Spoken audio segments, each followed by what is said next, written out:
Hello everyone, this is Gaurav and welcome to Omega academy. आज हम शुरू कर रहे हैं chapter 10 light reflection and refraction. तो सबसे पहले what is light. Light is the form of energy that enable us to see. तो लाइट जो है वो एक एनर्जी की फॉर्म है जिसके द्वारा हम ऑब्जेक्ट्स को देख पाते हैं। उसके बाद है प्रॉपर्टी ऑफ लाइट। तो सबसे पहली प्रॉपर्टी जो है, light is a electromagnetic wave. Means light के अंदर एक इलेक्ट्रिक फील्ड भी होता है और एक मैग्नेटिक फील्ड भी होता है। So does not require any medium to travel. तो इसको ट्रैवल करने के लिए किसी मीडियम की रिक्वायरमेंट नहीं होती। मीन्स ये वैक्यूम के अंदर भी पास आउट कर सकती है। नेक्स्ट है बेटा, light tends to travel in a straight line. तो लाइट जो है एक स्ट्रेट लाइन के अंदर ही जो है ट्रैवल करती है। मीन्स यदि हमारे पास एक जो है सिलेंड्रिकल पाइप है तो यहाँ से लाइट जो है वो एंटर करेगी और यहाँ से हम ऑब्जेक्ट को देख पाएंगे। यदि हम इसी सिलेंड्रिकल ऑब्जेक्ट को बेंड कर देते हैं तो हम इससे लाइट को या ऑब्जेक्ट को नहीं देख पाएंगे, क्योंकि लाइट जो है एक स्ट्रेट लाइन पाथ ही फॉलो करती है। इसके बाद नेक्स्ट है बेटा, लाइट हैज़ ड्यूल नेचर। तो लाइट जो है वो एक वेव की तरह भी काम करती है और एक पार्टिकल की तरह भी काम करती है। इसके बाद लाइट कास्ट शैडो। तो लाइट के द्वारा ही जो है परछाई वगैरह जो है बनाई जाती है। Next, speed of light is maximum in vacuum. या फिर हम वैक्यूम की बात करें या एयर की बात करें तो दोनों में जो स्पीड ऑफ लाइट हम लेते हैं that is 3 × 10⁸ metre per second. Next बेटा, when light falls on the surface following में हैपन्स। तो या तो वहाँ पर जो है यदि किस सरफेस पर लाइट इंसिडेंट करती है तो वहाँ पर या तो रिफ्लेक्शन होता है या रिफ्रैक्शन होता है या एब्जॉर्प्शन होता है। तो इस अभी जो हम पढ़ेंगे सिर्फ और सिर्फ रिफ्लेक्शन के बारे में पढ़ेंगे और नेक्स्ट लेक्चर में हम पढ़ेंगे रिफ्रैक्शन के बारे में। तो सबसे पहले रिफ्लेक्शन। रिफ्लेक्शन क्या होता है? Reflection is nothing but the bouncing back of light when it strikes on the polish surface like mirror. यदि किसी मिरर पर लाइट इंसिडेंट होती है तो वो उसी मीडियम के अंदर क्या हो जाती है बेटा? बाउंस बैक हो जाती है। तो इसी प्रोसेस को या इसी फिनोमेना को हम क्या बोलते हैं? रिफ्लेक्शन। तो इसके बाद है बेटा लॉ ऑफ रिफ्लेक्शन। तो यदि हम बात करें तो ये हमारे पास क्या है? एक प्लेन मिरर है और इस मिरर के ऊपर जो लाइट इंसिडेंट हो रही है तो इस इंसिडेंट लाइट को हम जो है क्या बोलेंगे? Incident ray. और यहाँ से जो है ये क्या हो रही है बेटा? रिफ्लेक्ट। इसको हम बोलेंगे रिफ्लेक्टेड रे। तो एंगल ऑफ इंसिडेंट जो है वो किसके इक्वल होगा यहाँ पर? एंगल ऑफ रिफ्लेक्शन के। तो जो फर्स्ट लॉ है वो क्या है बेटा? एंगल ऑफ इंसिडेंट जो है, तो एंगल ऑफ इंसिडेंट या फिर एंगल ऑफ रिफ्लेक्शन, ये दोनों के दोनों एंगल हम किससे मेज़र करते हैं? नॉर्मल के साथ जो एंगल होता है उसी को हम यहाँ पर कंसिडर करते हैं। तो ये जो हमारे पास एंगल होगा ये क्या होगा? Angle of incident. इससे हम आई से नोट कर रहे हैं।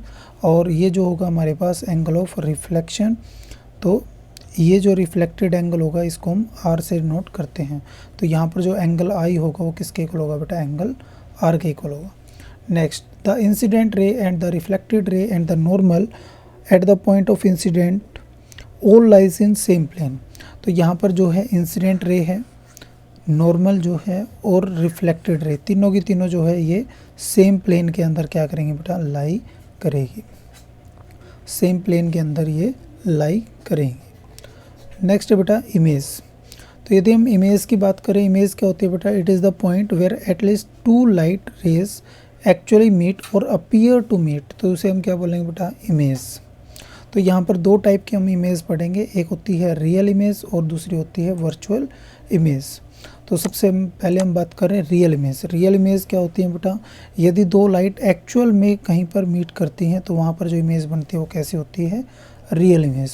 और यहाँ पर यदि लाइट जो है वो अपीयर टू मीट होती है या फिर इमेजिनरी लाइन जो है वो मीट करती हैं तो वो हमारी जो इमेज होती है वो कैसी होती है? Virtual image.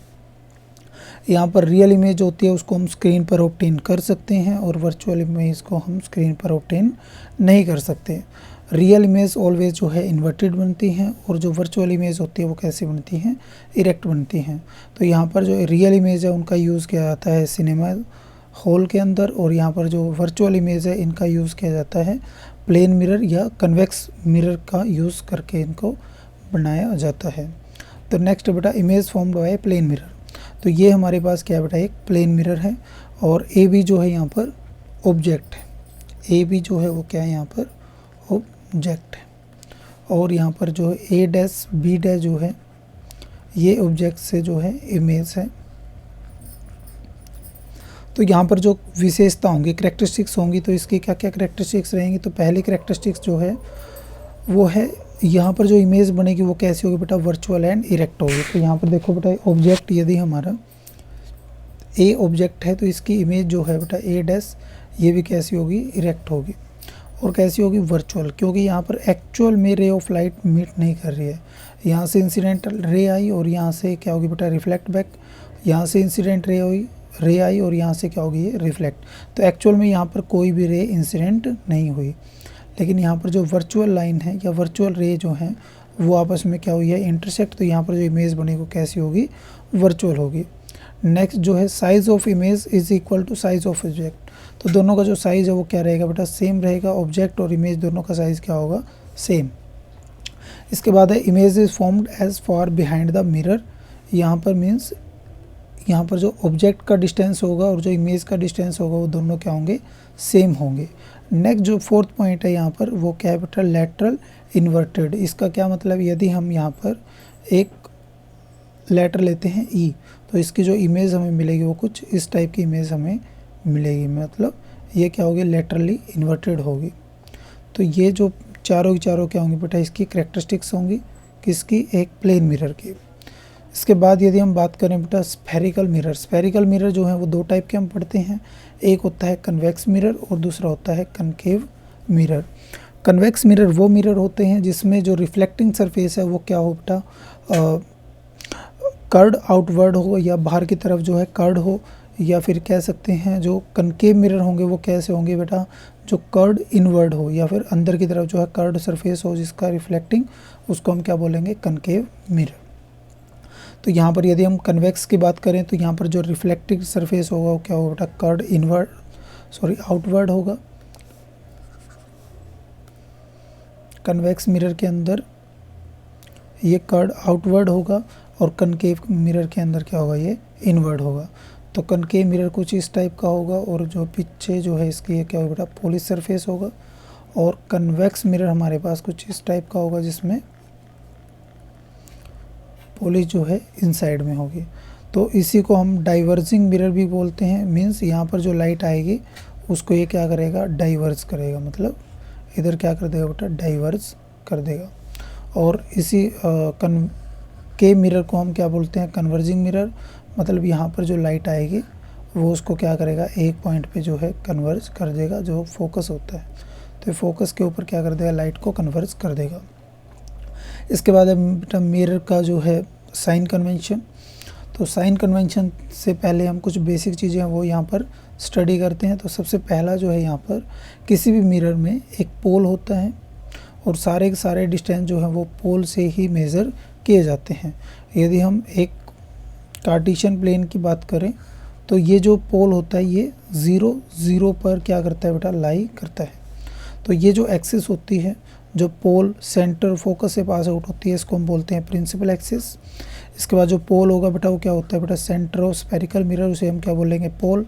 इसके बाद होगी अपर्चर, ये क्या होती है बेटा, इफेक्टिव डायमीटर जो होगी उसकी, उसे हम क्या बोलेंगे, अपर्चर।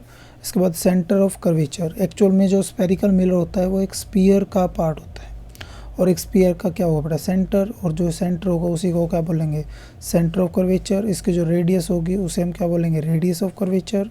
फोकस, अब यहाँ पर जो है बेटा दोनों के केस में यदि हम कन्वेक्स मिरर और कनकेव मिरर की बात करें तो दोनों के केस में प्रिंसिपल फोकस अलग अलग होते हैं। तो सबसे पहले हम बात करें यहाँ पर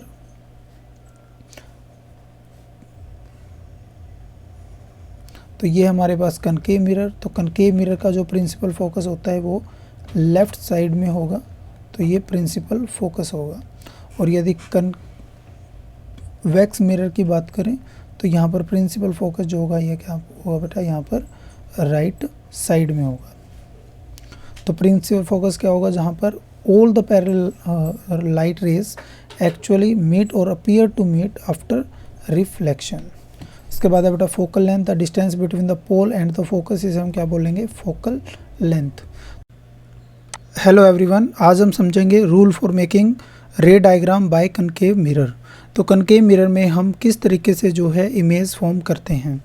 तो सबसे पहले तो कनकेव मिरर जो होता है उसमें जो रिफ्लेक्टिंग सरफेस होगा वो क्या होगा, कर्ड इनवर्ड होगा, अंदर की तरफ जो है ये कर्ड जो है सरफेस रहेगा।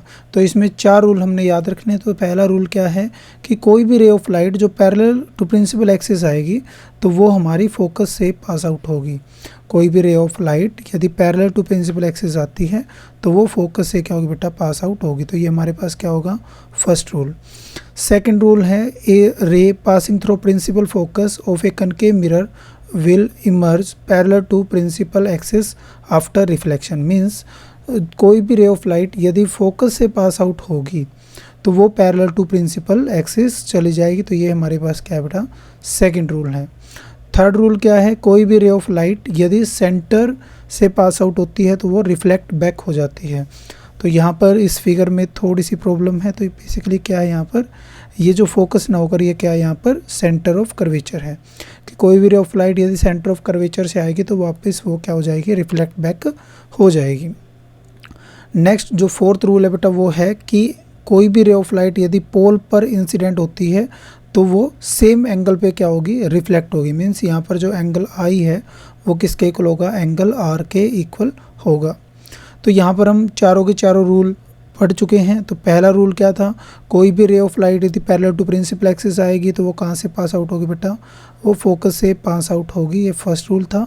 सेकंड, कोई भी रे ऑफ लाइट यदि फोकस से पास आउट होगी तो वो पैरेलल टू प्रिंसिपल एक्सिस चली जाएगी। ये सेकंड रूल था।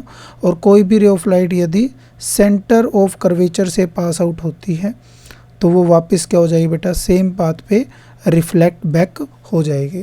तो ये 4 रूल है हमारे पास। इन चारों का रूल यूज़ करके हम क्या करेंगे, कोई भी रे डायग्राम हम ड्रॉ कर सकते हैं।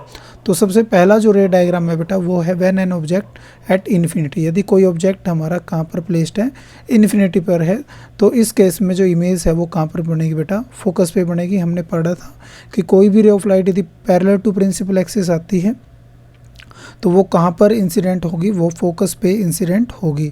तो कोई भी ऑब्जेक्ट यदि आपका इन्फिनिटी पे रखा हुआ है तो हम ये एज्यूम करते हैं कि वो हमारी लाइट जो है वो कहाँ पर इंसिडेंट होगी, फोकस पे इंसिडेंट होगी।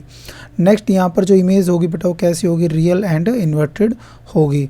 और जो साइज़ होगा इमेज का वो कैसी होगी बेटा, पॉइंट साइज्ड होगी, एक पॉइंट की साइज़ की रहेगी। तो ये बेसिकली यूज़ किया जाता है यदि हमें सन वगैरह की इमेज लेनी है।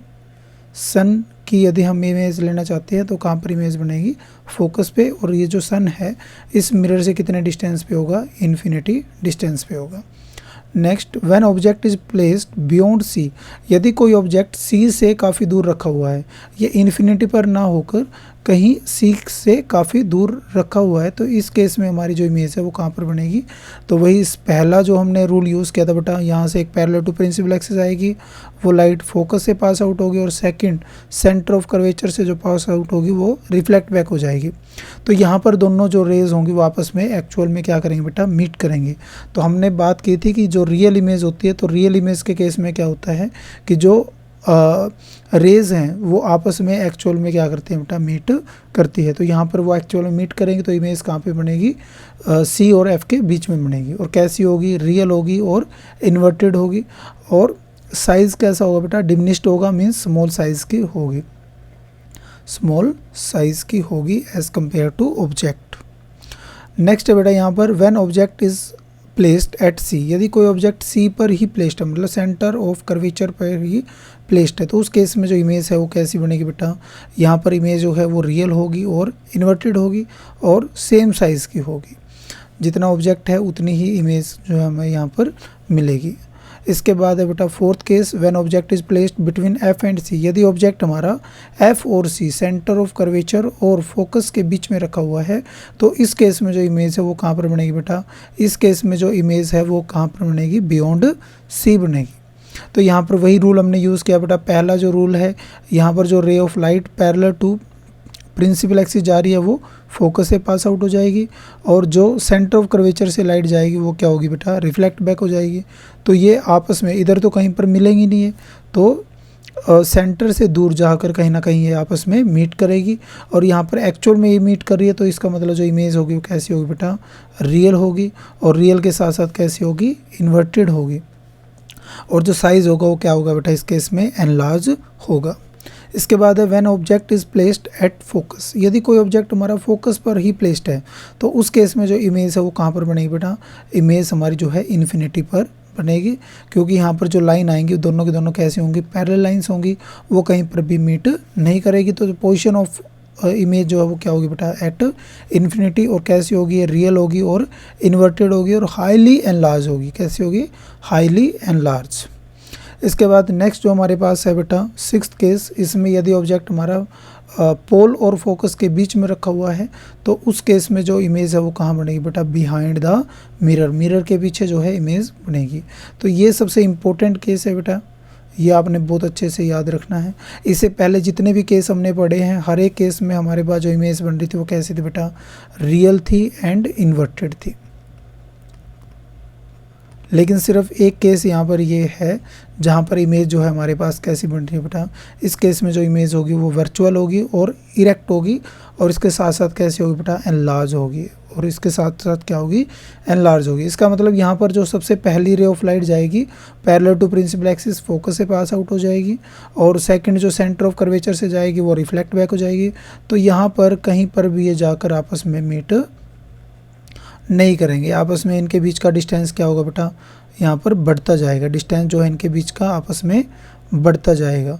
तो इसका मतलब ये यहाँ पर इस डायरेक्शन में कहीं पर भी मीट नहीं करेगी, तो इसलिए हम इसको राइट साइड में क्या कर देंगे बेटा, एक्सटेंड कर देंगे, और ये जो लाइन हमने ड्रॉ की है डॉटेड, ये हमारी एक्चुअल में यहाँ पर जो मीट हुई है ये एक्चुअल में रे ऑफ लाइट मीट नहीं गई है, यहाँ पर जो इमेज बनेगी वो कैसी होगी, वर्चुअल इमेज होगी। कैसी इमेज होगी, ये वर्चुअल इमेज होगी, क्योंकि यहाँ पर जो रे ऑफ लाइट है ये एक्चुअल में मीट नहीं करती। नेक्स्ट यहाँ पर इसी का यूज़ जो करते हैं बेटा डेंटिस्ट वगैरह इसका यूज़ करते हैं। तो नेक्स्ट इसकी एप्लीकेशन हम पढ़ेंगे, use of concave mirror. Concave mirror का कहाँ पे यूज़ किया जाता है, सबसे पहले इनका यूज़ किया जाता है टॉर्चेस के अंदर, है ना, या सर्च लाइट के अंदर। तो यहाँ पर हम क्या करते हैं, एक बल्ब लगा देते हैं बेटा, और इस बल्ब से जो लाइट जाएगी वो हमारी यहाँ, क्योंकि ये फोकस पे हमने क्या किया है बेटा, इस बल्ब को प्लेस किया है, तो फोकस से जो लाइट जाएगी वो पैरेलल टू प्रिंसिपल एक्सिस चली जाएगी। तो यहाँ पर जो हमें रेज मिलेगी वो कैसी होंगी, सारी रेज जो हमें पैरेलल मिलेगी। या जो हेडलाइट होती है बेटा उसमें भी इसका यूज़ किया जाता है। नेक्स्ट आएगा हमारे पास जो नेक्स्ट इसकी एप्लीकेशन है, concave mirror are used by dentist. तो इसमें जो डेंटिस्ट है वो भी क्या करते हैं बेटा, इसका यूज़ करते हैं दांत वगैरह का को देखने के लिए। यहाँ पर जो ऑब्जेक्ट है मीन्स दांत जो होगा वो हमारा कहाँ पर प्लेस होगा, फोकस और पोल के बीच में, और हमें पता है यहाँ पर जो इमेज होगी वो कैसी होगी। पहली बात तो यहाँ पर जो इमेज होगी वो कैसी होगी बेटा, इरेक्ट होगी, मतलब सीधी होगी, और दूसरा सीधी के साथ साथ एनलार्ज होगी, बड़े साइज़ की होगी। तो इसका कौन यूज़ करते हैं बेटा, डेंटिस्ट यूज़ करते हैं। इसके बाद concave mirror used as a shaving mirror. तो सेविंग मिरर की तरह भी इनका यूज़ किया जाता है, जहाँ पर हमें लार्ज इमेज चाहिए हो, किसकी, एक फेस की। तो यहाँ पर जो बड़े सैलून वगैरह होते हैं वहाँ पर इसका यूज़ किया जाता है। Next, large concave mirror are used for solar furnace. Solar furnace के लिए इसका यूज़ किया जाता है। तो बहुत लार्ज जो होगा बेटा यहाँ पर मिरर का यूज़ किया जाता है। अब यहाँ पर होता क्या है, बेसिकली जो सन से लाइट आएगी जो पैरेलल टू प्रिंसिपल एक्सिस होगी, तो यहाँ से जो लाइट आएगी वो हमारी सारी कहाँ पर जाके फोकस्ड होगी, यहाँ पर इसके फोकस के ऊपर जो है ये सारी लाइट जो है वो क्या हो जाएंगी, फोकस्ड हो जाएगी। और यहाँ पर हम कोई भी ऑब्जेक्ट रख के उसको हीटअप कर सकते हैं। तो इसका किसमें यूज़ किया जाता है बेटा, सोलर फर्नेस के अंदर इसका यूज़ किया जाता है। इसके बाद है बेटा rule for image formation by convex mirror. अभी जो हमने पढ़ा वो कनकेव मिरर के बारे में पढ़ा, और अब हम जो पढ़ रहे हैं वो किसके बारे में पढ़ रहे हैं, कन्वेक्स मिरर के बारे में। तो कन्वेक्स मिरर वो होते हैं बेटा जिनका रिफ्लेक्टिंग सरफेस जो होगा, रिफ्लेक्टिंग सरफेस क्या हो, कर्व्ड आउटवर्ड हो, बाहर की तरफ जो कर्व्ड होगा, तो इसको हम क्या बोलेंगे, कन्वेक्स मिरर। तो पहला वही रूल बेटा, जो light parallel to principal axis आएगी तो वो हमें ऐसा लगेगा कि वो कहाँ से आ रही होगी, फोकस से। यदि हम यहाँ से इसको देख रहे होंगे तो यहाँ पर हमें कैसा लगेगा कि ये लाइट कहाँ से आ रही है, फोकस से आ रही है। तो इसका पहला रूल ये होगा बेटा कि कोई भी light, ray of light parallel to principal axis आएगी, वो diverge from the principal focus. तो यहाँ पर जो इसमें क्या होता है बेटा, प्रिंसिपल फोकस होता है ये राइट साइड में होता है in the case of convex mirror, और कनकेव के केस में जो प्रिंसिपल फोकस होता है वो क्या होता है बेटा, हमारा जो है लेफ्ट साइड में होता है प्रिंसिपल फोकस, यदि हम किसकी बात करें, कनकेव मिरर की। नेक्स्ट जो इसका रूल होगा बेटा, ए रे ऑफ लाइट, यदि कोई रे ऑफ लाइट हमारी सेंटर ऑफ कर्वेचर, यदि कोई रे ऑफ लाइट फोकस से पास आउट होती हुई हमें दिखाई दे तो वो हमारी पैरेलल टू प्रिंसिपल एक्सिस चली जाएगी।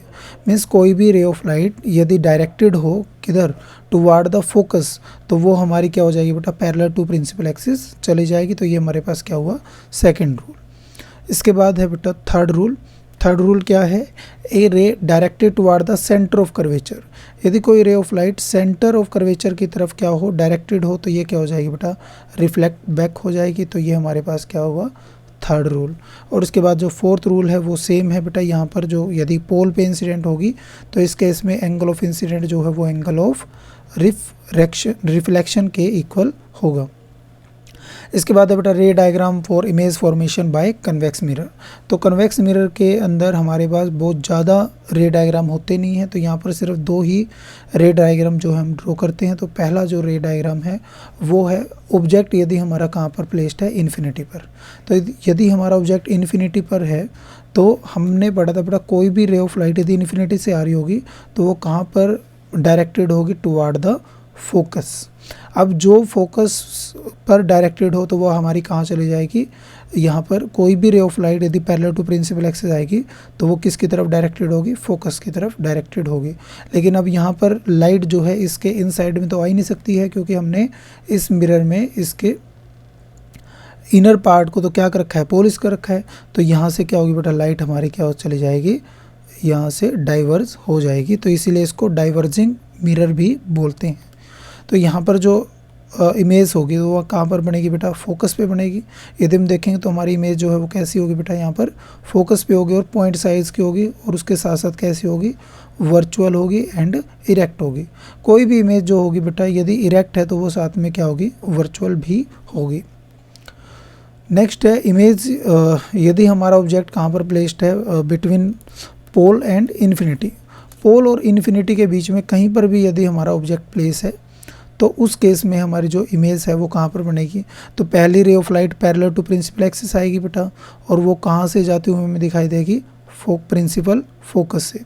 तो ये लाइट यहाँ से क्या हो जाएगी, जो है रिफ्लेक्ट हो जाएगी।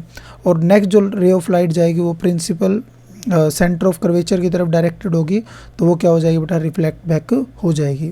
तो यहाँ पर यदि हम इमेजिनरी या फिर वर्चुअल लाइन यदि ड्रॉ करें तो एक्चुअल में यहाँ पर जाकर वो क्या करेंगे, मीट करेंगे। तो हमारी जो इमेज है वो कहाँ पर बनेगी, between P and F, principal focus and pole के बीच में हमारी जो है इमेज बनेगी। और इसके साथ साथ इमेज कैसी होगी बेटा, वर्चुअल होगी, और उसके साथ साथ कैसी होगी, इरेक्ट होगी और डिमिनिश्ड होगी, वेरी स्मॉल साइज़ की रहेगी। इसके बाद है बेटा यूजेस ऑफ कन्वेक्स मिरर। तो कन्वेक्स मिरर का यूज़ जो होगा, सबसे इम्पोर्टेंट जो इसका यूज़ रहता है वो रहता है for rear view. Rear view मतलब जो कार होती है बेटा, तो कार के साइड जो मिरर होते हैं उन्हीं को हम क्या बोलते हैं, रियर व्यू मिरर। तो इसमें कौन सा मिरर यूज़ किया जाता है बेटा, कॉन्वेक्स मिरर। तो इसमें कन्वेक्स मिरर का यूज़ किया जाता है।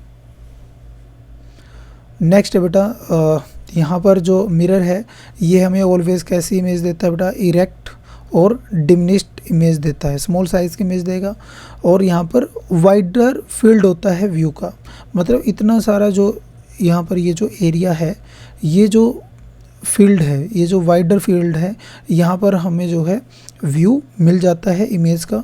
तो यदि हमें बहुत बड़े ऑब्जेक्ट की इमेज चाहिए एक छोटे से मिरर में, तो हम कौन सा मिरर उस केस में यूज़ करेंगे बेटा, कन्वेक्स मिरर। कौन सा मिरर यूज़ करेंगे, कन्वेक्स मिरर।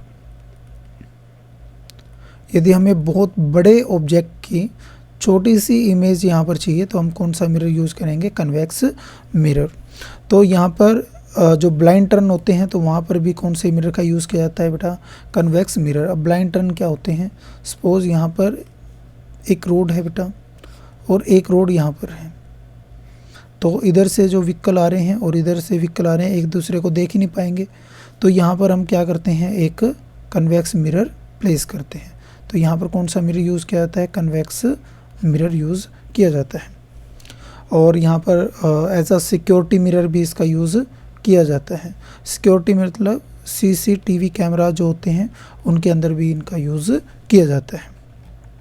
इसके बाद है बेटा साइन कन्वेंशन क्या रहेगी स्फेरिकल मिरर के लिए, तो वो सेम है जो हम पहले पढ़ चुके हैं, तो एक बार दोबारा से रिवाइज कर लेते हैं। तो यहाँ पर क्या है बेटा, यदि हमारा ऑब्जेक्ट ऑलवेज जो है, ये ऑलवेज कैसा होगा बेटा, नेगेटिव होगा। क्यों होगा नेगेटिव, तो यहाँ पर मैं एक रफ फिगर ड्रॉ कर देते हैं। तो ये हमारी सपोज एक्स एक्सिस है बेटा, और ये जो है इधर जो होगी ये क्या होगी बेटा, इसको दूसरे कलर से हम ड्रॉ कर देते हैं। ये हमारे पास क्या है, वाई एक्सिस।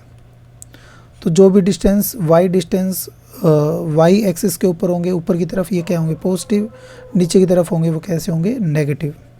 और ठीक इसी तरीके से जो है यदि हमारे जो डिस्टेंस रहेंगे एक्स एक्सिस पे इस डायरेक्शन में वो क्या होंगे, पॉजिटिव, और जो इस डायरेक्शन में होंगे वो क्या होंगे, नेगेटिव।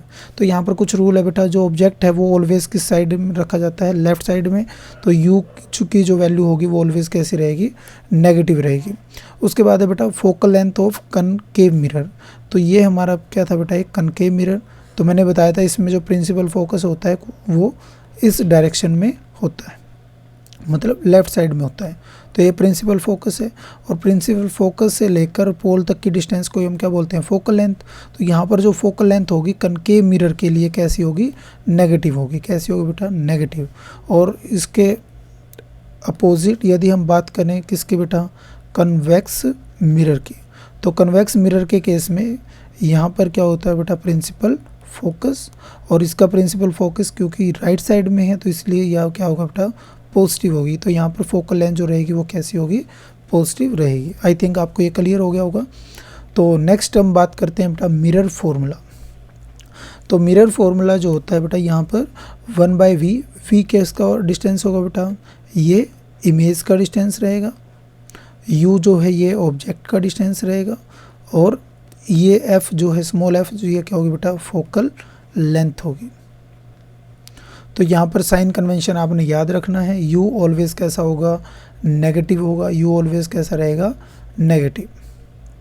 और फोकल लेंथ जो है, यदि हमारे पास कन्वेक्स मिरर है तो इस केस में जो है फोकल लेंथ पॉजिटिव रहेगी, और कॉनकेव मिरर है इसके केस में बेटा हमारे पास जो फोकल लेंथ है वो कैसी रहेगी, नेगेटिव रहेगी। ये दो चीज़ें आपने याद रखनी है। इसके बाद है बेटा मैग्नीफिकेशन ऑफ स्फेरिकल मिरर। तो मैग्नीफिकेशन क्या होता है बेटा, it is the ratio of height of image to the height of object. इसका मतलब मैग्नीफिकेशन को हम स्मॉल m से लिखते हैं, तो एक इसके होगी बेटा height of image divide by height of object. तो यहाँ पर एक और इसको निकालने का एक और फॉर्मूला होता है बेटा जो आपने याद रखना है, -v/u। तो एक और चीज़ यहाँ पर याद रखनी बेटा, u की वैल्यू आप ऑलवेज कैसी लोगे, यहाँ पर नेगेटिव लोगे। नेक्स्ट, यहाँ पर मैग्नीफिकेशन पावर से के रिगार्डिंग कुछ पॉइंट्स है जो आपको क्लियर होनी चाहिए। तो सबसे पहला क्या है बेटा, m इज़ नेगेटिव तो इमेज हमारी कैसी होगी बेटा, रियल होगी। m नेगेटिव है तो इमेज कैसी होगी, रियल होगी। तो यहाँ पर m की वैल्यू नेगेटिव होगी तो उस केस में इमेज कैसी रहेगी बेटा, रियल होगी। और रियल जो इमेज होती है रियल के साथ साथ कैसी होगी, इनवर्टेड होगी। इसके बाद यदि m हमारा क्या आ जाए बेटा, पॉजिटिव आता है, तो m की वैल्यू यदि पॉजिटिव रहेगी तो उस केस में इमेज कैसी होगी बेटा, वर्चुअल रहेगी। वर्चुअल के साथ साथ और क्या होगी बेटा, लार्ज साइज़ की होगी, या इसको बोल देंगे लार्ज साइज़ की इमेज रहेगी। इसके बाद है बेटा h ऑफ इमेज। यदि हाइट ऑफ इमेज जो है हाइट ऑफ ऑब्जेक्ट के इक्वल आती है तो उस केस में मैग्नीफिकेशन पावर क्या हो जाएगी बेटा, 1। और इस केस में इमेज कैसी होगी बेटा, image is equal to object. तो मैग्नीफिकेशन पावर क्या होती है बेटा, height of image by height of object. यदि मैग्नीफिकेशन पावर क्या आ रही है 1, तो उस केस में क्या होगा बेटा, हाइट ऑफ इमेज जो है वो किसके इक्वल होगी, हाइट ऑफ ऑब्जेक्ट के इक्वल होगी। इसके बाद यदि हाइट ऑफ इमेज हमारी greater than height of object है, हाइट ऑफ इमेज जो है वो हाइट ऑफ ऑब्जेक्ट से ज़्यादा है, तो उस केस में मैग्नीफिकेशन पावर क्या होगी बेटा, हमारी ज़्यादा होगी, तो इमेज कैसी होगी, एनलार्ज होगी, जो हमने पहले ही पढ़ा है। यदि हमारी ये वैल्यू पॉजिटिव है तो उस केस में इमेज कैसी होगी बेटा, लार्ज होगी। इसके बाद हाइट ऑफ इमेज जो है यदि less than height of object है तो एम की वैल्यू जो होगी उस केस में क्या होगी, नेगेटिव होगी। तो नेगेटिव के साथ जो इमेज होगी वो क्या होगी बेटा, डिमिनिश्ड होगी, और डिमिनिश्ड के साथ साथ वो कैसी होगी बेटा, इसके साथ साथ वो कैसी होगी, इन्वर्टेड भी होगी। इसके बाद है बेटा magnification of a plane mirror. जो प्लेन मिरर की यदि हम बात करें तो सपोज कि हमारे पास क्या है, एक प्लेन मिरर, तो इस केस में इसके सामने कोई भी ऑब्जेक्ट यदि हम प्लेस करते हैं तो ये सपोज हमारे पास ऑब्जेक्ट है, तो इसकी इमेज सेम डिस्टेंस ये माइनस u डिस्टेंस पे है, तो इसकी इमेज जो रहेगी वो कहाँ पर रहेगी बेटा, v डिस्टेंस पे, और इमेज जो है यहाँ पर v डिस्टेंस पे बनेगी। तो मैग्नीफिकेशन पावर इसमें क्या आएगी बेटा, 1। तो 1 का मतलब क्या हुआ, हाइट ऑफ इमेज जो है वो किसके इक्वल होगी, हाइट ऑफ ऑब्जेक्ट के इक्वल होगी। हेलो एवरीवन, बेटा आज हम पढ़ेंगे रिफ्रैक्शन के बारे में। रिफ्रैक्शन क्या होता है, जब लाइट एक मीडियम से दूसरे मीडियम में एंटर करती है तो लाइट जो है वो बेंड हो जाती है। इसी फिनोमिना को हम क्या बोलते हैं, रिफ्रैक्शन बोलते हैं। इसके बाद हम पढ़ेंगे कि स्पीड ऑफ लाइट जो है यदि हम बात करें तो मैक्सिमम होती है वैक्यूम के अंदर, या फिर हम कह सकते हैं एयर के अंदर। और जब ये लाइट एयर से किसी दूसरे मीडियम में जाती है तो वो बेंड हो जाती है। और ऐसा होता क्यों है, क्योंकि जो स्पीड ऑफ लाइट है वो क्या हो जाती है बेटा, चेंज हो जाती है। इसके साथ साथ उसकी जो वेवलेंथ है वो भी क्या हो जाती है बेटा, वेवलेंथ जो है वो भी क्या हो जाती है, चेंज हो जाती है। और एक और यहाँ पर जो फ्रीक्वेंसी है बेटा, किसी भी लाइट की जो फ्रीक्वेंसी रहेगी वो चेंज नहीं होती है। जब भी लाइट एक मीडियम से दूसरे मीडियम में जाती है तो उसकी स्पीड चेंज हो जाती है, वेवलेंथ चेंज हो जाती है, लेकिन फ्रीक्वेंसी जो है वो चेंज नहीं होती है।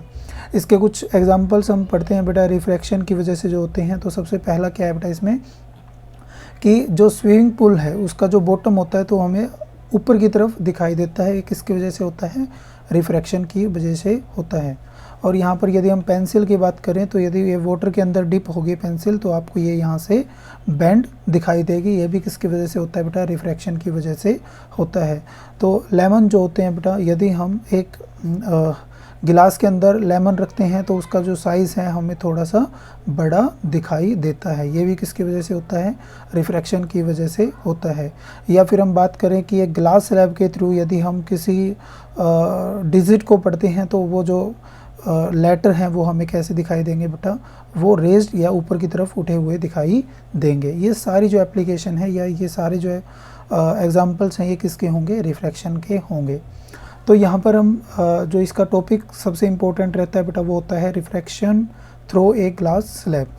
तो यहाँ पर हमने एक ग्लास जो है स्लैब कंसीडर की है और लाइट जो है यहाँ से एंटर कर रही है। तो यहाँ पर ये कौन सी वेव है हमारे पास, रिफ्रैक्टिव रे जो है हमारे पास यहाँ पर इंसिडेंट हो रही है। अब ये जो इंसिडेंट रे है तो ये यहाँ पर जो है बेटा क्या है, इंसिडेंट रे है, इंसिडेंट रे। तो ये इंसिडेंट रे जो है जब यहाँ से एंटर करती है बेटा एयर टू ग्लास तो ये क्या होगी, यहाँ से हो जाती है बेटा बेंड। और ये बेंड क्यों होती है अभी हम समझते हैं। तो यहाँ पर समझने के लिए मैं एक बार कलर चेंज कर लेता हूँ इसके। देखो बेटा यहाँ पर हम ले रहे हैं कि ये हमारे पास है मीडियम सेकेंड मीन्स ग्लास, और यहाँ पर है हमारे पास फर्स्ट मीडियम, सपोज ये हमारे पास एयर। तो लाइट जो है वो एयर से कहाँ पर एंटर करनी है, ग्लास के अंदर एंटर करेगी। तो यहाँ से हम मान लेते हैं कि लाइट जो है ये इंसिडेंट हो रही है और ये पैरेलल लाइट यहाँ से क्या हो रही है बेटा, इंसिडेंट हो रही है। तो यदि यहाँ पर ये ग्लास स्लैब ना हो तो ये जो लाइट है ये हमारी कैसे चले जाएगी, ये लाइट जो है हमारी स्ट्रेट चली जाएगी। यदि ये ग्लास स्लैब सपोज कुछ थिकनेस हम रख लेते हैं तो ये हमारे पास जो है एक ग्लास स्लैब है। तो यदि यहाँ पर ये ग्लास स्लैब ना होती तो ये लाइट जो है हमारी कैसे चली जाती है बेटा, अभी स्ट्रेट चली जाती। लेकिन ये ग्लास की वजह से अब हमने ये पढ़ा कि जो स्पीड ऑफ लाइट है वो ग्लास में अलग होती है। यहाँ पर जो ग्लास के अंदर जो स्पीड ऑफ लाइट रहेगी वो रहेगी बेटा 2 × 10⁸ मीटर पर सेकेंड। और एयर के अंदर जो है एयर के अंदर जो स्पीड ऑफ लाइट है वो कितनी है बेटा 3 × 10⁸ मीटर पर सेकेंड। अब यहाँ पर सपोज एक पार्टिकल यहाँ पर है, एक पार्टिकल यहाँ पर है, तो ये दोनों पार्टिकल जो हैं इकट्ठे यहाँ से चलते जा रहे हैं। लेकिन जैसे ही ये पार्टिकल यहाँ पे पहुँचेगा बेटा, नेक्स्ट वाला पार्टिकल इसका यहाँ पे पहुँचेगा, और जैसे ये पार्टिकल यहाँ पे पहुँचेगा लेकिन इसका जो ये पार्टिकल है अभी भी यहाँ पर है। मीन्स यहाँ पर ये जो पार्टिकल है इसको नाम देते हैं हम ए पार्टिकल, और ये पार्टिकल है बेटा बी। तो यहाँ पर जो ए पार्टिकल है ये हमारा एंटर कर जाएगा ग्लास के अंदर, मीन्स इसकी स्पीड हो जाएगी कम। और जो पी पार्टिकल है चूँकि ये किस में है बेटा अभी भी एयर के अंदर है, तो इसकी स्पीड अभी भी क्या है ज़्यादा है। तो यहाँ से क्या हो जाती है बेटा हमारी जो लाइट है वो बैंड हो जाती है। मीन्स यहाँ से ये जो होगा बेटा इधर से ड्रिफ्ट कर जाएगा, तो हमारी ये रे ऑफ लाइट जो स्ट्रेट ना जाकर थोड़ी सी क्या हो जाएगी बेटा बैंड हो जाएगी। तो यहाँ से जो अब जो लाइट जाएगी वो कुछ इस तरीके से जाएगी। मीन्स यहाँ से जो पार्टिकल है यहाँ से लेकर यहाँ तक का जो डिस्टेंस है इसमें जो इसकी वेलोसिटी रही वो कितनी रही बेटा 3 × 10⁸ मीटर पर सेकेंड। इसी वजह से यहाँ पर जो है ये स्ट्रेट ना जाकर, यदि आप इंसिडेंट रे को देखोगे ये स्ट्रेट ना जाकर यहाँ से क्या हो जाती है बैंड हो जाती है। नेक्स्ट हम बात करते हैं बेटा जब ये लाइट यहाँ से एंटर करेगी। अब यहाँ पर यदि ये मीडियम सेम रहे तो उस केस में तो हमारी क्या रहेगी बेटा, यदि ये ग्लास ही रहती तो ये स्ट्रेट चलती जाती, रे ऑफ लाइट हमारी जो है ये स्ट्रेट चलती जाती। लेकिन अभी यहाँ पर भी क्या हो गया बेटा मीडियम हमारा चेंज हो चुका है। मीन्स ये पार्टिकल जब यहाँ पर होगा इसका पार्टिकल जो है यहाँ पर रहेगा, लेकिन इसकी जो स्पीड है अब ये एयर में आ गया बेटा, इसकी स्पीड क्या होगी ज़्यादा होगी। उसी टाइम पर इसकी जो स्पीड है क्योंकि ये ग्लास के अंदर है इसकी स्पीड क्या होगी कम होगी, तो ये अवे फ्रॉम द नॉर्मल या फिर कह सकते हो इस डायरेक्शन में क्या करेंगे बेटा बेंड करेंगे। तो यहाँ से ये जो है हमारे पार्टिकल स्ट्रेट चले जाएंगे। तो इसी तरीके से हमने इसको यहाँ पर इसको एक्सप्लेन किया है। तो यहाँ से जो है इंसिडेंट रे है बेटा, यहाँ से आ रही है इंसिडेंट रे, और आफ्टर रिफ्रैक्शन ये हमारी यहाँ तक पहुँचती है ई पॉइंट तक, और ई से वापस क्या हो कर जाती है ये दोबारा से रिफ्रैक्ट कर जाती है। और यहाँ पर इंसिडेंट रे और रिफ्रैक्टेड रे इन दोनों के बीच में क्या होगा बेटा एक शिफ्ट होगी, इसी को हम बोलते हैं लेटरल डिस्प्लेसमेंट या फिर लेटरल शिफ्ट इसको हम बोलते हैं। तो एक बार मैं इरेज कर देता हूँ उसको ताकि अच्छे से इसको एक्सप्लेन किया जा सके दोबारा से। यस, तो एक बार दोबारा से इसको रिपीट करते हैं बेटा। देखो सबसे पहले यहाँ पर जो रे है ये कैसी रे है बेटा, इंसिडेंट रे है, इंसिडेंट रे। और यहाँ से जो इंसिडेंट रे है आफ्टर रिफ्रैक्शन, क्योंकि एयर से ग्लास में जा रही है, एयर में जो स्पीड है वो कितनी है बेटा 3 × 10⁸ मीटर पर सेकेंड, और ग्लास में जो स्पीड है वो कितनी है बेटा 2 × 10⁸ मीटर पर सेकेंड। स्पीड कम है तो मीन्स ये क्या होगी बेटा बेंड हो जाएगी टुवार्ड द नॉर्मल। यहाँ पर ये जो है बेटा इसको हम बोलते हैं नॉर्मल, और ये नॉर्मल की तरफ क्या हो जाएगी बेंड हो जाएगी। और यहाँ पर भी ये क्या है बेटा नॉर्मल, तो ये यहाँ से अवे फ्रॉम द नॉर्मल क्या हो जाएगी बेंड हो जाएगी। तो ये जो बेंडिंग ऑफ लाइट है ये किस चीज़ पे डिपेंड करेगी, ये डिपेंड करेगी बेटा कि ये जो ग्लास है इसका रिफ्रैक्टिव इंडेक्स कितना है। अभी हम समझेंगे ये रिफ्रैक्टिव इंडेक्स होता क्या है। तो सबसे पहले यहाँ पे बात कर लेते हैं बेटा जो लेटरल डिस्प्लेसमेंट या लेटरल शिफ्ट जो है ये डिपेंड करती है रिफ्रैक्टिव इंडेक्स पे और थिकनेस ऑफ ग्लास स्लैब पे कि इस ग्लास की कितनी थिकनेस है। यहाँ पर इसकी जो थिकनेस है इस पे ये डिपेंड करती है, थिकनेस टी है इस पे ये क्या करेगी डिपेंड करेगी। इसके बाद यहाँ पर हम पढ़ेंगे बेटा लॉ ऑफ रिफ्रैक्शन। तो जैसे हमने लॉ ऑफ रिफ्लेक्शन पढ़े थे उसी तरीके से हम यहाँ पर क्या पढ़ेंगे बेटा लॉ ऑफ रिफ्रैक्शन। तो सबसे पहला जो लॉ है वो क्या है बेटा यहाँ पर द इंसिडेंट रे, रिफ्रैक्टेड रे एंड नॉर्मल, तीनों के तीनों जो हैं किस में लाई करेंगे बेटा सेम प्लेन के अंदर लाई करेंगे। ये सेम लॉ है जो हमने लॉ ऑफ रिफ्लेक्शन में पढ़ा था, वही हमारा रिफ्रैक्शन के अंदर है। इसके बाद है बेटा स्नेल्स लॉ। अब ये क्या है यहाँ पर देखिए, मैंने कहा था कि ये हमारे पास सपोज एक मीडियम है, मीडियम फर्स्ट और ये है हमारे पास मीडियम सेकंड, और मीडियम सेकंड हम यहाँ पर ले रहे हैं एयर। तो यदि यहाँ पर एयर से लाइट एंटर करती है मीडियम सेकंड में, यहाँ पर इसको ले रहे हैं हम ग्लास, तो ये हमारे पास है बेटा नॉर्मल, तो ये टुवार्ड द नॉर्मल क्या हो जाएगी, बेंड हो जाएगी। तो यहाँ पर ये जो एंगल होता है, angle between the incident ray and normal, normal और इंसिडेंट रे के बीच का एंगल होगा, इसी को हम बोलते हैं बेटा आई एंगल, इंसिडेंट एंगल। और ये जो एंगल होगा नॉर्मल और रिफ्रैक्टेड रे, इसको हम आर से लिखते हैं, और ये कैसा एंगल होगा, रिफ्रैक्टेड एंगल। तो साइन का जो एंगल है, sine i by sine r, ये ऑलवेज हमारे पास क्या आता है बेटा, कांस्टेंट आता है। और इसी कांस्टेंट को हम क्या बोलते हैं, रिफ्रैक्टिव इंडेक्स। इसको लिखते हैं म्यू से, और कुछ बुक में इसको लिखते हैं बेटा एन से। तो यहाँ पर रिफ्रैक्टिव इंडेक्स क्या होगा, it is the ratio of speed of light in given pair of media. तो यहाँ पर यदि हम इसमें जो है रिफ्रैक्टिव इंडेक्स को एन से लिखा है बेटा, तो यहाँ पर एन जो है वो क्या होगा, velocity of light in medium first और by velocity of light in medium second. यदि मैं इस पर्टिकुलर केस के बारे में लिखें तो ये क्या होगा बेटा, refractive index of glass with respect to air, means ये क्या होगा बेटा, speed of light in air और speed of light in glass.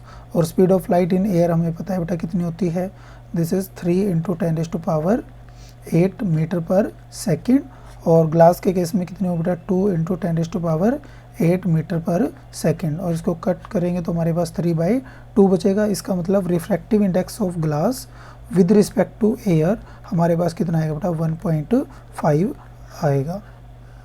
Clear है। तो इसके बाद यहाँ पर लिखा हुआ बेटा रिफ्रैक्टिव इंडेक्स ऑफ 1, इसका मतलब refractive index of 2 with respect to first. तो इसको लिखने का क्या तरीका है बेटा, refractive index of 2 with respect to first, या medium second with respect to medium first. तो ये हमारे पास फॉर्मूला है, हम ऑलरेडी पढ़ चुके हैं। तो इसके बाद है बेटा एब्सोल्यूट रिफ्रैक्टिव इंडेक्स। तो यहाँ पर एब्सोल्यूट के लिए हम क्या करते हैं कि जो आपका फर्स्ट मीडियम है उसको हम क्या कंसीडर करते हैं, एयर या फिर वैक्यूम कंसीडर करते हैं। मीन्स जो अभी हमने ग्लास के लिए पढ़ा है, तो रिफ्रैक्टिव इंडेक्स ऑफ ग्लास कितना होगा बेटा, 1.5 होगा। नेक्स्ट, यहाँ पर इनके बीच में जो रिलेशन होगा बेटा फर्स्ट मीडियम और सेकंड मीडियम के बीच में, तो refractive index of 1 with respect to 2 is reciprocal to 1 by refractive index of 2 with respect to first. तो ये कुछ लिखने के तरीके हैं, तो यहाँ पर हम इसको समझ सकते हैं। इसके बाद जो हमने याद रखना बेटा, जो रिफ्रैक्टिव इंडेक्स ऑफ डायमंड जो है वो हमारे पास कितना होता है बेटा, 2.14। कितना होता है, 2.14।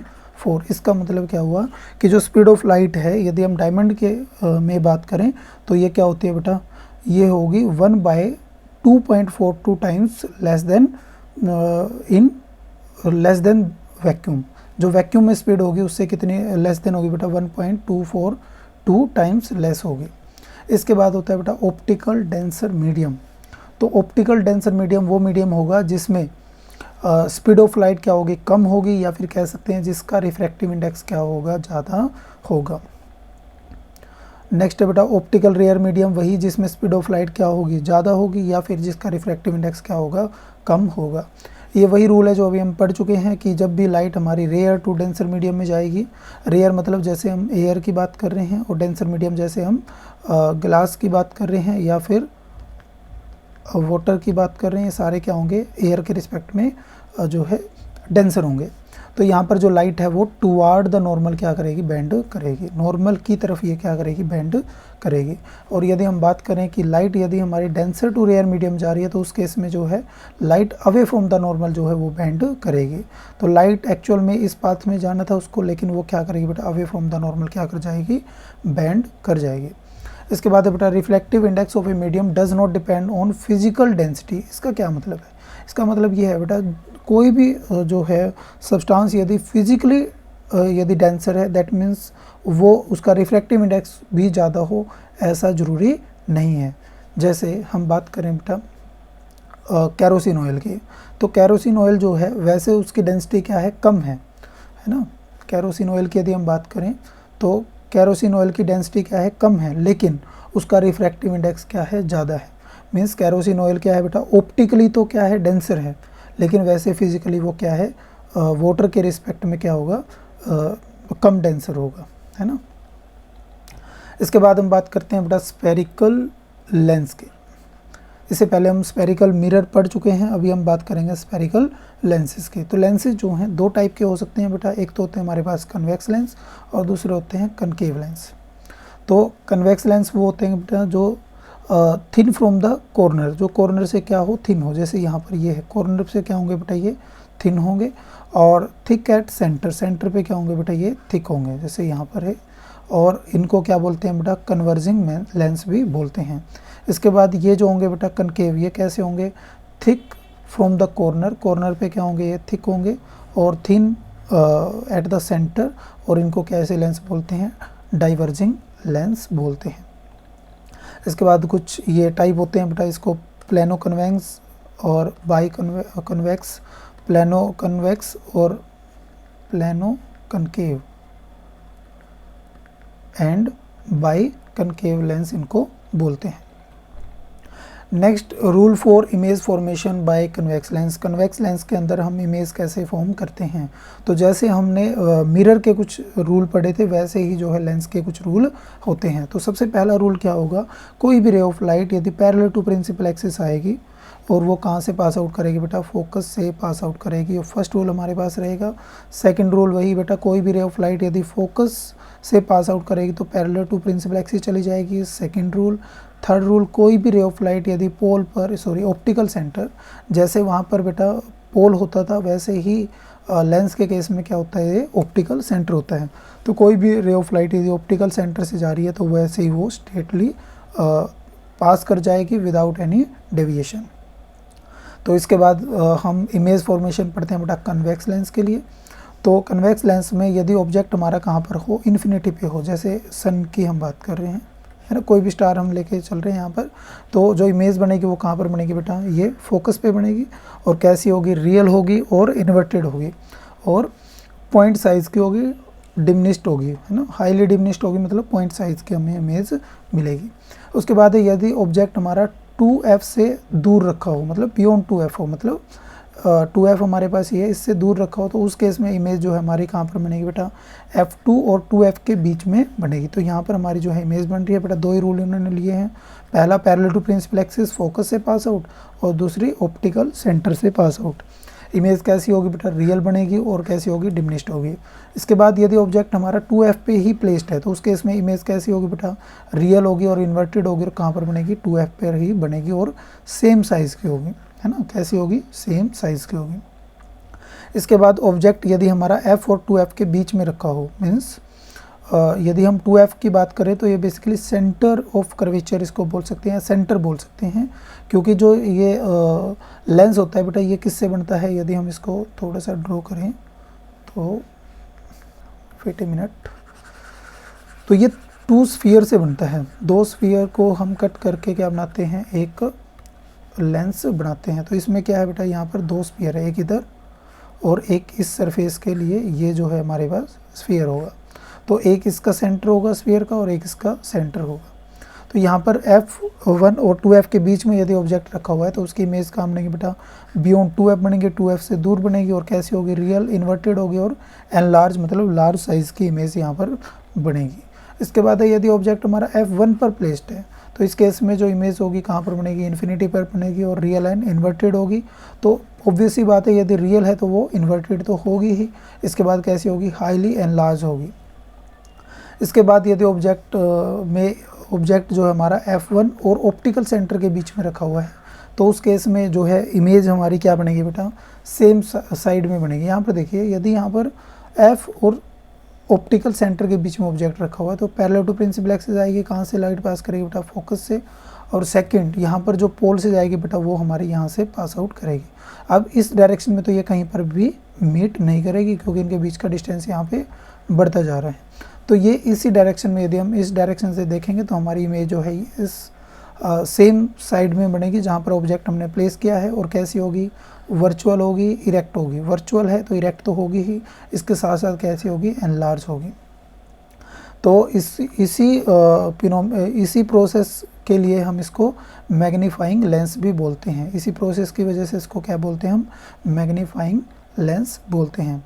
इसके बाद है बेटा rule for image formation for concave lens. यदि हम कनकेव लेंस की बात करें तो सेम वही प्रोसेस है बेटा। यहाँ पर यदि कोई ray of light parallel to principal axis आ रही है तो लाइट जो है हमें ऐसे फील होगी कि वो कहाँ से पास आउट हो रही है, फोकस से। यदि हम यहाँ से देख रहे होंगे तो हमें क्या लग रहा होगा कि लाइट कहाँ से आ रही है, फोकस से आती हुई हमें दिखाई देगी। नेक्स्ट, यदि कोई रे ऑफ लाइट हमारी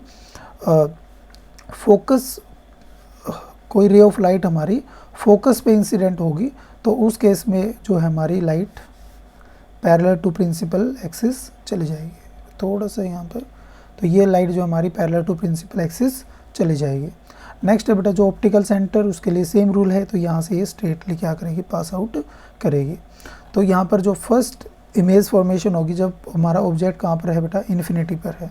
तो यदि ऑब्जेक्ट हमारा इन्फिनिटी पर है तो उस केस में यहाँ पर हमने लिया है ऑब्जेक्ट हमारा कहाँ पर प्लेस किया हमने, इन्फिनिटी पर। तो इन्फिनिटी से जो लाइट आएगी, तो इन्फिनिटी, एक मिनट बेटा यहाँ पर थोड़ा सा इन्होंने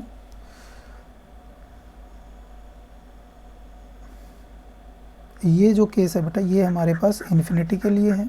तो ऑब्जेक्ट यदि हमारा इन्फिनिटी पर प्लेस्ड है तो इन्फिनिटी से जो लाइट आएगी तो हमें कहाँ पर इमेज जो है हमारी कहाँ पर फॉर्म होगी, वो F2 से आते हुए, मतलब F2 पे हमारी जो इमेज है वो हमें दिखाई देगी। और कैसी होगी, वर्चुअल एंड इरेक्ट होगी और डिमिश्ड होगी, मतलब स्मॉल साइज़ की होगी।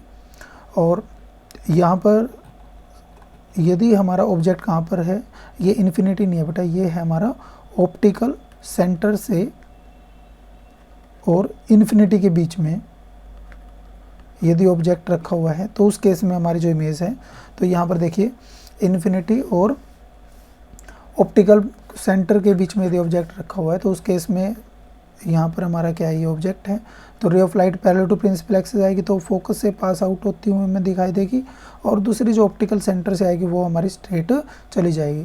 तो ये आपस में जो दो लाइनें हैं कहाँ पर मीट करेगी, इस पॉइंट पर मीट करेगी। तो हमारी जो इमेज है वो कहाँ पर बनेगी, यहाँ पर जो इमेज है हमारी, तो ये जो बनेगी बेटा एफ एंड ओ के बीच में बनेगी। तो यहाँ पर इमेज जो हमारी क्या बनेगी बेटा, एफ एंड ओ के बीच में बनेगी। और ये भी कैसी होगी, वर्चुअल एंड इरेक्ट होगी और डिमिनिश्ड होगी।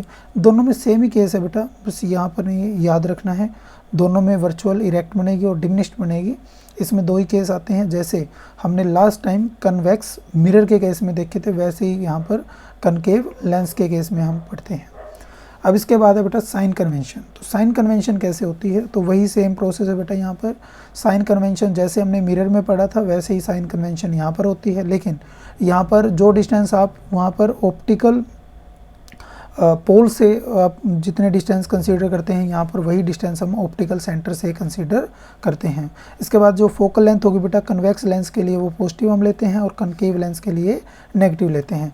ये क्यों लेते हैं बेटा, यहाँ पर देखिए जो फोकस है हमारा ये क्या होगा, इसी को हम प्रिंसिपल फोकस बोलेंगे, और ये लेफ्ट साइड में है तो लेफ्ट साइड में हमारे डिस्टेंस कैसे होते हैं, नेगेटिव। तो इसीलिए हम इसको क्या लेते हैं बेटा, इसके लिए फोकल लेंथ क्या लेंगे, नेगेटिव लेंगे। इसके बाद है लेंस फॉर्मूला। लेंस फार्मूला क्या होगा बेटा, लेंस फार्मूला इसमें होगा हमारे पास 1/v minus 1/u is equal to 1/f।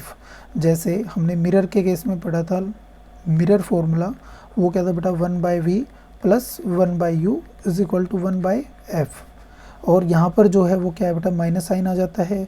v जो है ये इमेज का डिस्टेंस है फ्रॉम ऑप्टिकल सेंटर, u जो है ये ऑब्जेक्ट का डिस्टेंस है, इसको ऑलवेज कैसे लेते हैं हम, नेगेटिव लेंगे। और ये भी कहाँ से मेज़र किया जाएगा, जो है ऑप्टिकल सेंटर से। और फोकस जो है ये बेटा कन्वेक्स के लिए हम लेंगे इसको पॉजिटिव, और कनकेव के लिए इसको लेंगे नेगेटिव। ऐसे ही जो मैग्नीफिकेशन पावर जो होती है बेटा, मैग्नीफिकेशन पावर क्या होगी, height of image by height of object. और यहाँ पर जो मैग्नीफिकेशन का दूसरा फॉर्मूला होगा v/u। और यहाँ पर जो लेंस के लिए हमने पढ़ा था बेटा, सॉरी मिरर के लिए जो हमने पढ़ा था मैग्नीफिकेशन पावर, उसमें क्या था बेटा, माइनस v/u। और लेंस के लिए क्या होता है बेटा, प्लस v/u। इसके बाद लास्ट जो आर्टिकल है इसका वो है बेटा पावर ऑफ लेंस। तो पावर ऑफ लेंस क्या होगी, it is define as the reciprocal of focal length in metre. तो ये क्या होगी बेटा, पावर जो है that is equal to power किसके इक्वल होगी 1 बाय फोकल लेंथ, और ये फोकल लेंथ किस में लेंगे हम मीटर में लेंगे। तो ऐसा यूनिट हमने याद रखने बेटा, इसकी जो ऐसा यूनिट होती है वो क्या होती है डायोप्टर। तो डी से हम इसको लिखते हैं और डी की जो यूनिट होगी क्या होगी बेटा मीटर इनवर्स, है ना, मीटर की पावर -1। तो 1 dioptre is the power of lens views focal length is 1 metre. तो 1 डायोप्टर किसके इक्वल होगा, कोई भी लेंस जिसकी फोकल लेंथ क्या हो 1 मीटर, तो उसकी पावर कितनी होगी बेटा 1 डायोप्टर होगी। तो इसके बाद है बेटा पावर ऑफ कन्वेक्स लेंस, ये ऑलवेज कैसी होती है बेटा पॉजिटिव। क्यों होती है पॉजिटिव, क्योंकि इसके केस में फोकल लेंथ हमारे पास क्या होती है पॉजिटिव होती है। और कनकेव लेंस में क्या होगी ये नेगेटिव, क्योंकि फोकल लेंथ क्या होती है इसके लिए नेगेटिव होती है। और पावर जो है ये किस पे डिपेंड करती है, थिकनेस पे, कि हमारा जो लेंस है वो कितना जो है थिक है, उस पर ये डिपेंड करती है। और फोकल लेंथ को यदि हम ऐड करते हैं तो यहाँ पर फोकल लेंथ क्या होगी बेटा 1/f is equal to 1/f1 plus 1/f2। तो ये हमारे पास फॉर्मूला होगा फोकल लेंथ को ऐड करने का। तो 1/f हमारे पास पावर होती है बेटा, तो पावर इक्विवेलेंट हमारे पास क्या होगी P1 प्लस P2, जितने भी हमने यहाँ पर लेंसेज यूज़ किए होंगे तो उसकी पावर हम क्या कर लेंगे ऐड अप कर लेंगे। इसके बाद कुछ क्वेश्चन है बेटा, focal length of a plane mirror बताओ, प्लेन मिरर की फोकल लेंथ कितनी होगी। तो यहाँ पर प्लेन मिरर की जो फोकल लेंथ होती है वो क्या होती है इन्फिनिटी। इसके बाद है बेटा image formed by plane mirror, plane mirror कैसी इमेज बनाता है। प्लेन मिरर के केस में इमेज होती है बेटा एक तो वो वर्चुअल होती है, और वर्चुअल के साथ साथ कैसी होती है इरेक्ट। तो ये क्या होगी वर्चुअल एंड इरेक्ट। इसके बाद है बेटा concave mirror give real, concave mirror हमें कैसी मिरर देता है, सिर्फ कनकेव मिरर ही हमें कैसी इमेज दे सकता है बेटा रियल। इसके अलावा कोई भी मिरर हो, चाहे वो कन्वेक्स मिरर है या फिर जो है प्लेन मिरर है, दोनों केस में हमें कैसी इमेज मिलेगी वर्चुअल। लेकिन इसका भी एक केस है जिसमें हमें कैसी इमेज मिलती है बेटा कनकेव के केस में, इसमें भी हमें एक केस है जिसमें हमें वर्चुअल इमेज मिलती है, जब ऑब्जेक्ट हमारा कहाँ पर रखा हो पोल और फोकस के बीच में रखा हो।